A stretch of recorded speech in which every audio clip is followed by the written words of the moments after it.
Ora, o grande conflito.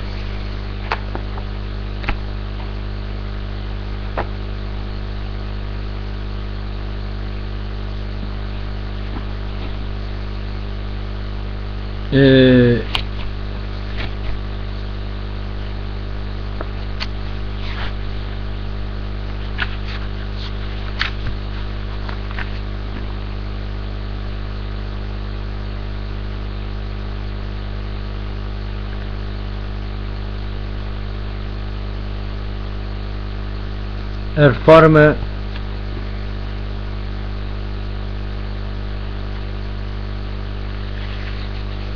reforma em França. A proposta inspira e a confissão de Augsburg, que assinava a vitória da reforma na Alemanha, foram seguidos por anos de conflitos.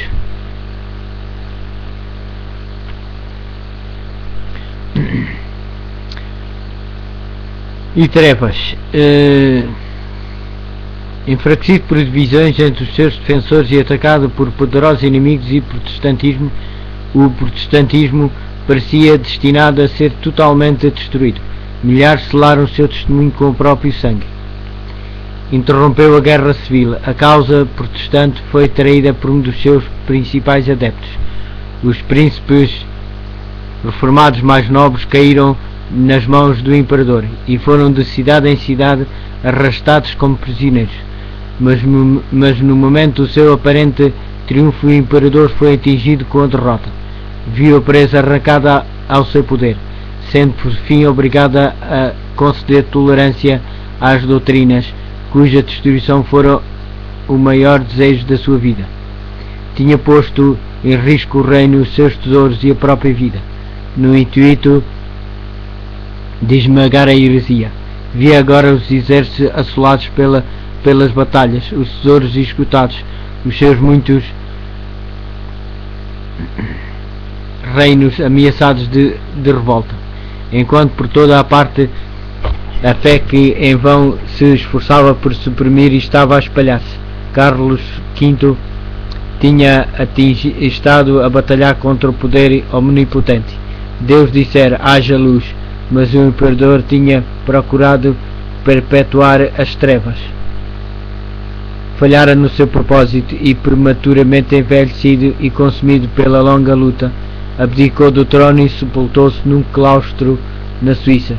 Assim como na Alemanha, a reforma passou por dias tenebrosos, ao mesmo tempo que muitos cantões aceitavam a fé reformada. Outros agarraram-se com uma cega persistência ao credo de Roma. A perseguição movida aos que desejavam receber a verdade acabou por dar origem à guerra civil. Zwingli e muitos que se tinham unido a ele na reforma caíram no campo do sangue de Capelle. O Eclampris, vencido por estes terríveis desastres, morreu pouco depois. Roma estava triunfante e em muitos lugares parecia prestes a recuperar tudo o que tinha perdido. Mas aquele cujos conselhos são desde a eternidade não abandona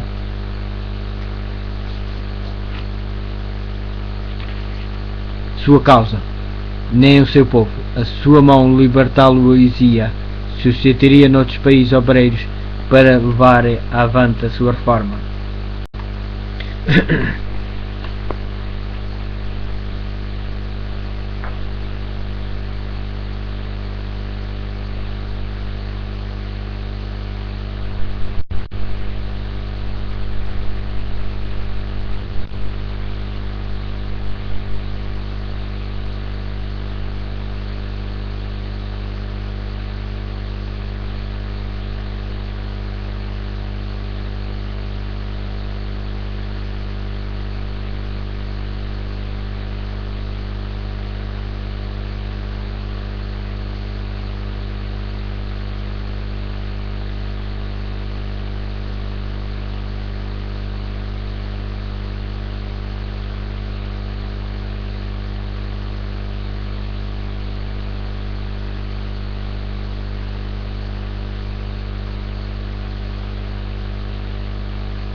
Ora, nesta fase da sua carreira, a mente de Hus parece ter sido o cenário de um doloroso conflito.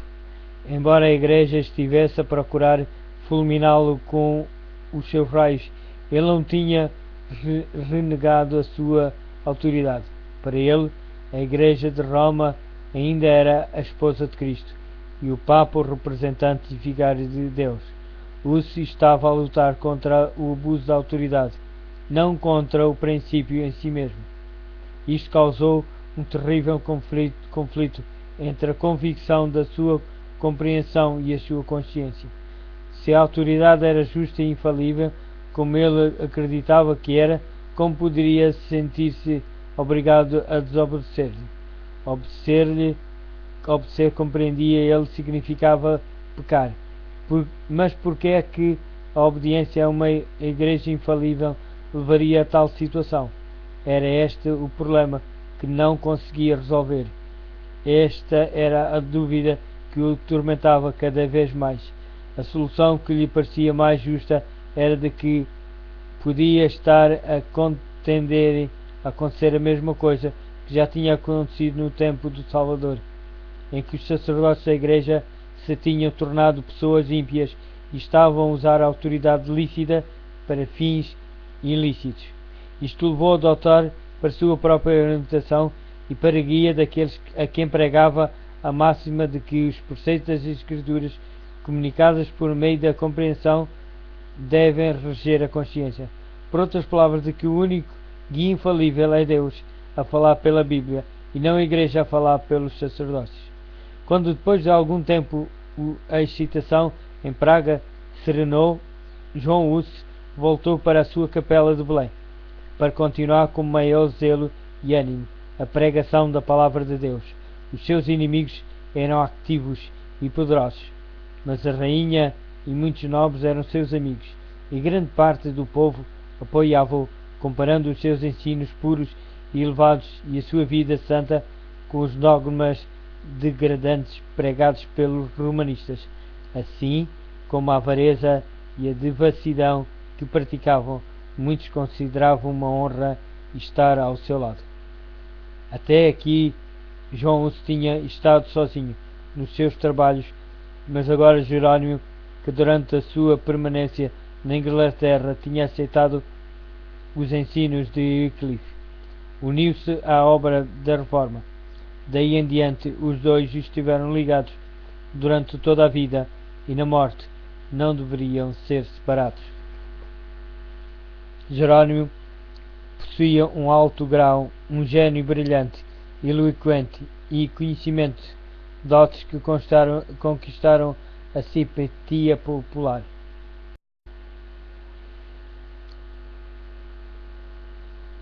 A notícia de que se estava a passar em Praga foram levadas para Roma, e João Hus foi de imediato chamado a comparecer perante o Papa. Obedecer seria expor-se à morte certa. O rei e a rainha da Boêmia, a universidade, membros da nobreza e oficiais do governo uniram-se num apelo ao pontífice para que fosse permitido a João Hus permanecer em Praga e responder a Roma por meio de uma delegação. Em vez de atender a este pedido, o Papa procedeu ao processo e condenação de Hus e declarou então que a cidade de Praga estava sob interdição. Naquela época, esta sentença, quando quer que fosse pronunciada, despertava um alarme geral. As cerimónias que acompanhavam eram de modo a encher de terror o povo, que considerava o Papa como representante do próprio Deus, como tendo as chaves do céu e do inferno e poder para invocar juízos temporais, bem como espirituais.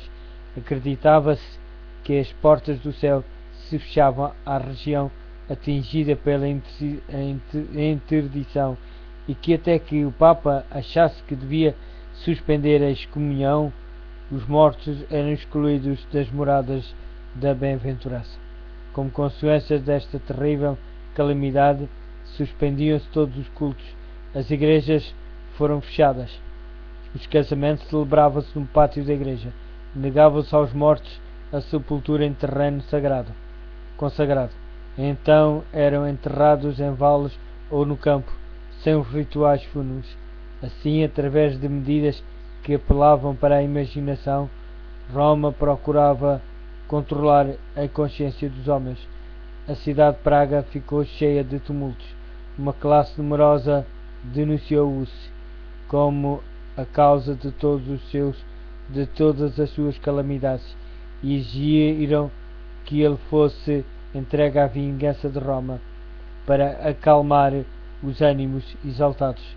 O reformador retirou-se por algum tempo para a sua aldeia natal, escrevendo aos amigos que deixara em Praga, disse: se me retirei do meio de vós, foi para seguir os preceitos e exemplo de Jesus Cristo, a fim de não dar lugar ao mal intencionados, para atrair sobre si próprios a condenação eterna, e de não causar aflição e perseguição aos piedosos.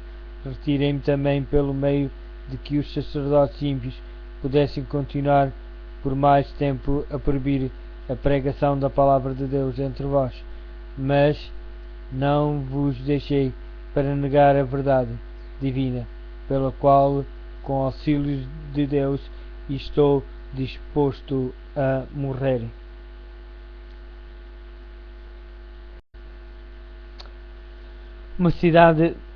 Um cidadão de Praga chamado Jerónimo, que depois se tornou amigo de João Hus, tinha trazido consigo da Inglaterra os escritos de Wycliffe.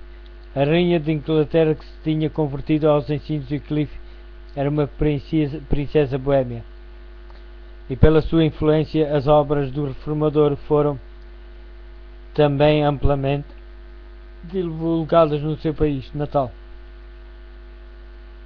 João Hus tinha lido essas obras com interesse. Acreditava que o seu autor era um cristão sincero e estava inclinado a considerar favoravelmente as reformas que ele advogava. Embora não o soubesse, João Hus já tinha entrado no caminho que o levaria para longe de Roma. Por esta altura chegaram a Praga 2 estrangeiros vindos de Inglaterra, homens instruídos que tinham recebido a luz e que vieram para a Espanha para a espalhar. Naquela altura distante, começando com um ataque aberto à supremacia do Papa, logo foram obrigados pelas autoridades a calar-se. Mas como não estavam dispostos a abandonar o seu objetivo, recorreram a outras medidas. Sendo artistas, assim como pregadores, continuaram a pôr em prática a sua capacidade. Num local aberto ao público, pintaram 2 quadros, um representando a entrada de Cristo em Jerusalém, manso e sentado sobre uma jumenta. Está em Mateus, capítulo 21, versículo 5. Seguido pelos seus discípulos, descalços e com trajes gastos pelas viagens. O outro representava uma procissão pontifical, o Papa adornado com ricas vestes e a tríplice coroa, montado num cavalo magnificamente adornado, procedendo de tromboteiros e seguido pelos cardeais e bispos, com uma pompa deslumbrante. Ali estava um sermão que prendeu a atenção de todas as classes. Multidões foram ver aqueles desenhos. Não houve ninguém que não compreendesse a lição, e muitos ficaram profundamente impressionados pelo contraste entre a mansidão e humildade de Cristo, o Mestre, e o orgulho e a arrogância do Papa, que se dizia seu servo. Houve grande comoção em Praga, e os estrangeiros, ao fim de algum tempo, acharam que era melhor partir para a sua própria segurança. Mas a lição que tinham ensinado não ficou esquecida. Os quadros causaram profunda impressão no espírito de João Hus. levando a um estudo mais cuidadoso da Bíblia e dos escritos de Wycliffe. Embora ainda não estivesse preparado para aceitar todas as reformas defendidas por Wycliffe, via mais claramente o verdadeiro caráter do papado e com maior zelo denunciava o orgulho e a ambição e a corrupção da hierarquia. Da Boêmia, a luz estendeu-se à Alemanha, pois perturbações na Universidade de Praga determinaram a retirada de centenas de estudantes alemães. Ora, não será para sempre dentro do povo comum levantar-se-á um sem espada nem autoridade, e contra ele não poderão prevalecer. O tempo de Lutero estava ainda muito distante, mas já se erguia alguém cujo testemunho contra Roma abalaria as nações. João Hus teve um nascimento humilde e bem cedo ficou órfão do pai. A sua bondosa mãe, considerando a educação e o temor de Deus como o mais valioso dos bens, procurou segurar esta herança para o filho. Hus estudou numa escola da província, passando depois para a Universidade de Praga, onde foi admitido gratuitamente por ser estudante pobre. A mãe acompanhou-o na viagem. Por ser viúva e pobre, não tinha nem bens nem riquezas para conceder ao filho, mas quando se aproximaram da grande cidade, ela ajoelhou-se ao lado do jovem órfão do pai e invocou sobre ele a bênção do Pai Celestial. Mal imaginava aquela mãe como a sua oração iria ser atendida. Na universidade, Hus rapidamente se distinguiu pela sua incansável aplicação e rápidos progressos, ao mesmo tempo que a sua vida irrepreensível e os modos afáveis e simpáticos conquistaram a estima de todos. Era um sincero adepto da Igreja de Roma e procurava fervorosamente as bênçãos espirituais que ela afirmava conceder. Por ocasião de um jubileu, foi confessar-se, entregou as últimas moedas dos seus poucos recursos e tomou parte nas procissões para poder receber a absolvição prometida. Depois de ter completado os estudos, entrou para o sacerdócio e, atingindo rapidamente a eminência, foi logo chamado para a corte do rei. Tornou-se também professor e mais tarde reitor da universidade em que tinha estudado. Em poucos anos, o humilde estudante que tinha sido educado por favor tornou-se no orgulho do seu país e o seu nome era famoso em toda a Europa. Porém, foi noutro campo que Hus começou a obra da reforma. Vários anos depois de ter recebido a ordenação sacerdotal, foi nomeado pregador da Capela de Belém. O fundador desta capela tinha defendido como assunto de grande importância a pregação das Escrituras na língua do povo.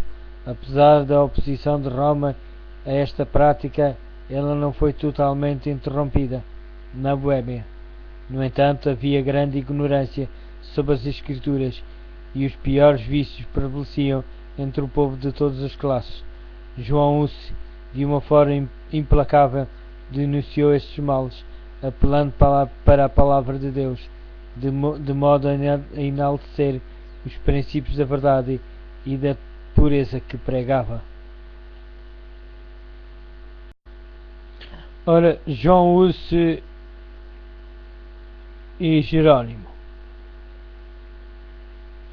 O Evangelho já tinha sido implementado na Boêmia no século IX.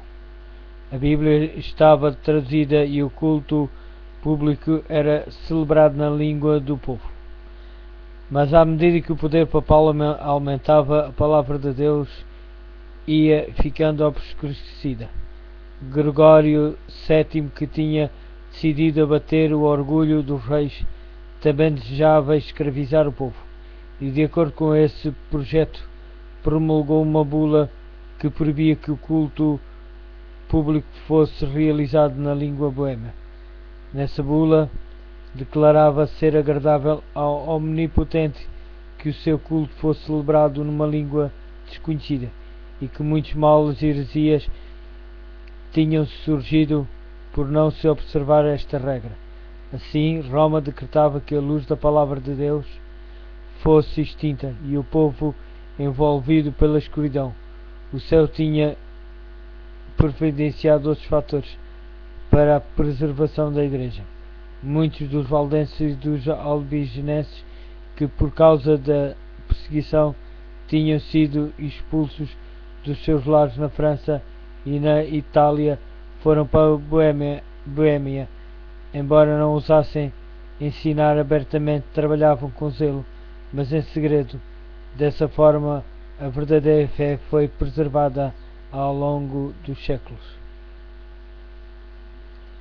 Antes de Hus, houve na Boêmia alguns homens que se levantaram para condenar abertamente a corrupção na Igreja e a dissolução dos povos. Os seus trabalhos despertaram um vasto interesse. O receio da hierarquia foram despertados e iniciou-se a perseguição contra os discípulos do Evangelho. Obrigados a prestar o seu culto nas florestas e nas montanhas, os soldados tentaram apanhá-los e muitos foram mortos. Algum tempo depois foi decretado que todos os que se afastassem do culto romano deviam ser queimados. Mas ao mesmo tempo que os cristãos davam vida, os seus olhos fixavam-se na vitória futura da sua causa. Um dos que ensinavam que a salvação só se encontra pela fé no Salvador crucificado declarou ao morrer: a fúria dos inimigos da verdade agora prevalece contra nós, mas não será para sempre. Dentro do povo comum levantar-se-á um sem espada nem autoridade, e contra ele não poderão prevalecer. Bom, estava a ver que a gravação não estava a decorrer.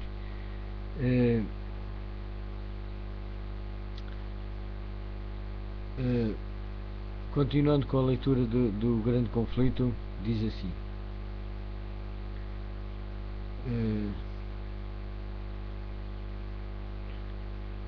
o grande movimento que o Wycliffe iniciou, qual deveria libertar a consciência e o intelecto e deixar as nações livres durante tanto tempo subjugadas ao carro triunfal de Roma, teve a sua fonte na Bíblia. Ali estava a origem da corrente de bênçãos que, como a água da vida, tem fluído durante gerações, desde o século XIV. Wycliffe aceitava as Escrituras Sagradas com uma fé implícita, como sendo a inspirada revelação da vontade de Deus, como suficiente regra e prática. Fora educado de modo a considerar a Igreja de Roma como autoridade divina, infalível, e a aceitar como indiscutível reverência os ensinos e costumes estabelecidos há 1000 anos, mas desviou-se de tudo isto para ouvir a santa palavra de Deus. Era esta autoridade que ele insistia com o povo, para que a reconhecesse. Em vez da Igreja a falar pelo Papa, declarou que a única verdadeira autoridade era a voz de Deus, a falar pela sua palavra, e não se limitava a ensinar que a Bíblia é a perfeita revelação da vontade de Deus, mas que o Espírito Santo é o seu único intérprete e que todo homem, pelo estudo dos seus ensinos, deve aprender por si mesmo, por si próprio, o seu dever. Desta maneira fazia que as mentes dos homens se voltassem do Papa e da Igreja de Roma para a Palavra de Deus. Wycliffe foi um dos fundadores reformadores, muito poucos do que vieram depois dele o igualaram em talento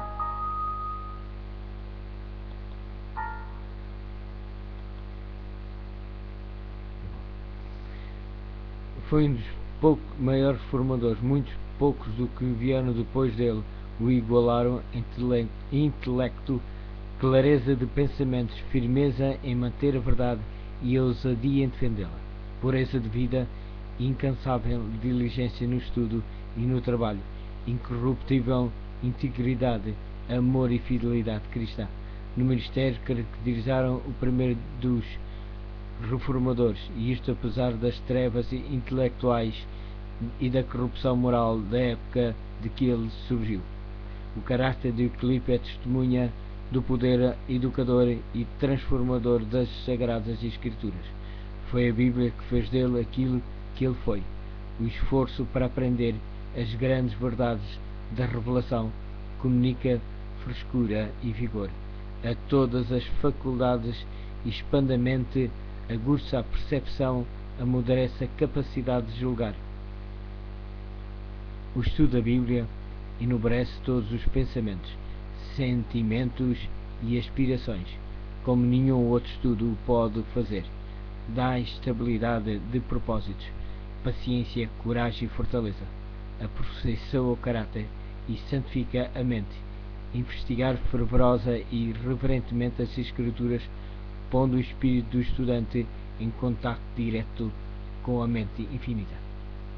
Dada ao mundo homens de intelecto mais fortes e mais ativos, bem como de princípios mais nobres do que já existiram, como resultado do mais hábil ensino que a filosofia humana proporciona. A explicação dos teus ensinos ilumina, diz o salmista, dá entendimento aos simples. Está no Salmo 119, versículo 130. As doutrinas ensinadas por Wycliffe continuaram durante algum tempo a espalhar-se. Os seus seguidores, conhecidos como Wycliffitas e Lollardos, não só encheram a Inglaterra, mas espalharam-se por outros países, levando o conhecimento do Evangelho. Agora que o seu guia já não estava entre os vivos, os pregadores trabalhavam com zelo maior do que antes, e multidões reuniam-se para os ouvir. Alguns nobres e mesmo a esposa do rei estavam entre os novos conversos. Em muitos lugares houve uma assinalada reforma nos costumes do povo, e os símbolos do catolicismo foram removidos das igrejas. Em breve, porém, a impiedosa tempestade da perseguição irrompeu sobre os que tinham ousado aceitar a Escritura Sagrada como guia. Os monarcas ingleses, ávidos de aumentar o seu poder mediante o apoio de Roma, não hesitaram em sacrificar os reformadores. Pela primeira vez na história da Inglaterra, o castigo da fogueira foi decretado contra os discípulos do Evangelho. Martírios sucederam a martírios. Os defensores da verdade, prescritos e torturados, apenas podiam levar os seus clamores ao Senhor dos Exércitos. Perseguidos como inimigos da Igreja e traidores do reino, continuaram a pregar em lugares secretos, encontrando abrigo o melhor que podiam nos humildes lares dos pobres, e muitas vezes refugiando-se mesmo em vales e cavernas. Apesar da fúria da perseguição, um protesto calmo, devoto, fervoroso, paciente contra as corrupções dominantes da fé religiosa, continua a ser preferida durante séculos. Os crentes primitivos daqueles tempos, apesar de terem apenas conhecimento parcial da verdade, já tinham aprendido a amar e a obedecer a palavra de Deus, e sofriam pacientemente por sua causa. Como os discípulos dos dias apostólicos, muitos sacrificavam as suas posses deste mundo pela causa de Cristo. Aqueles a quem era permitido permanecer em casa abrigavam alegremente os irmãos expulsos, e quando eles também eram expulsos, aceitavam animados a sorte dos prescritos. É verdade que milhares, aterrorizados pela fúria dos perseguidores, compravam a liberdade com sacrifício da fé e saíam das prisões vestidos com a roupa dos penitentes para demonstrarem a sua renúncia.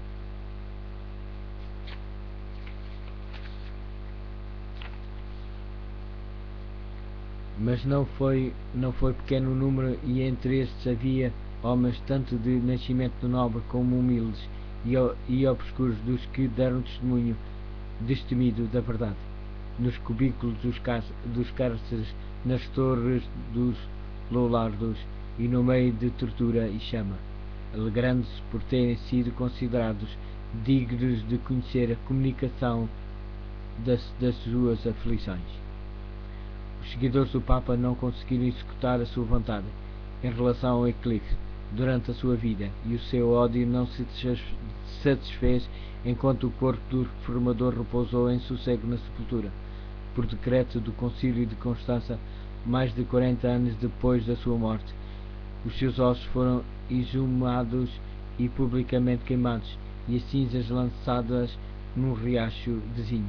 Esse riacho, diz um antigo escritor, levou as suas cinzas para Avon, o Avon para o Severne, e o Severne para os pequenos mares, e estes para o grande oceano.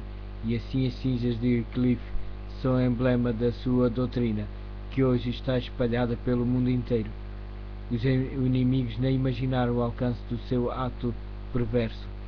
Foi através dos escritos de Wycliffe que João Hus, da Boêmia, foi levado a renunciar a muitos erros do catolicismo e entrar na obra da reforma. Assim, nesses dois países tão separados, foi lançada a semente da verdade da Boêmia. A obra estendeu-se para outras terras. O espírito dos homens foi dirigido para a palavra de Deus, há tanto tempo esquecida. A mão divina estava a preparar o caminho para a grande reforma.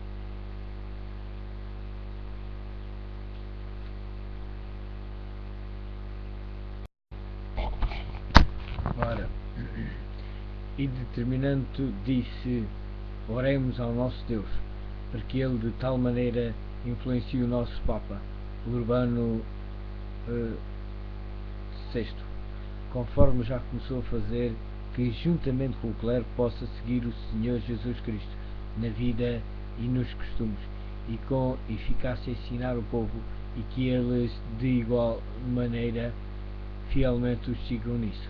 Assim, Wycliffe apresentou ao Papa e aos cardeais a mansidão e humildade de Cristo, mostrando-lhes não somente a eles, mas a toda a cristandade o contraste entre eles e o Mestre, a quem eles iam representar.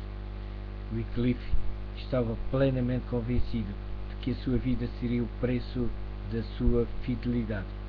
O rei, o Papa e os bispos estavam unidos para o levar à ruína, e parecia certo que no máximo poucos meses o separavam da fogueira. Mas a sua coragem não se abalou, porque falo em procurar longe a coroa do martírio, dizia: preguem o Evangelho de Cristo aos altivos prelados, e o martírio não vos faltará. O quê? Viveria eu e estaria silencioso? Nunca. Venha o golpe, eu estou a guardá-lo. Mas Deus, na sua providência, ainda protegeu o seu servo, o homem que durante toda a vida tinha permanecido ousadamente na defesa da verdade, diariamente em perigo de vida, não deveria cair vítima do ódio dos seus adversários.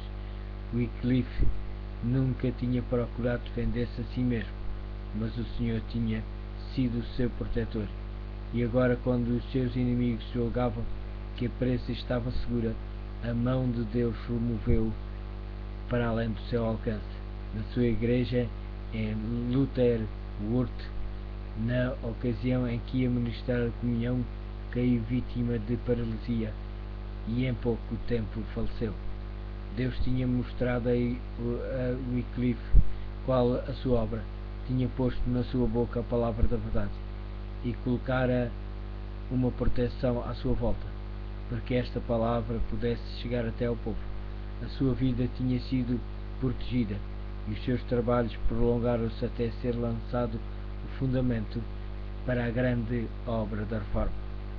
Wycliffe saíra das trevas da Idade Média. Antes dele não tinha vivido ninguém que pudesse, com a sua obra, modelar o seu sistema de reforma, suscitando, como João Batista, que cumpriu uma missão especial, foi o arauto de uma nova era. Contudo, no sistema de verdade que representava havia uma unidade e perfeição que os reformadores que o seguiram não excederam e que alguns não atingiram, mesmo 100 anos mais tarde. O fundamento foi posto de forma tão ampla e a estrutura tão firme.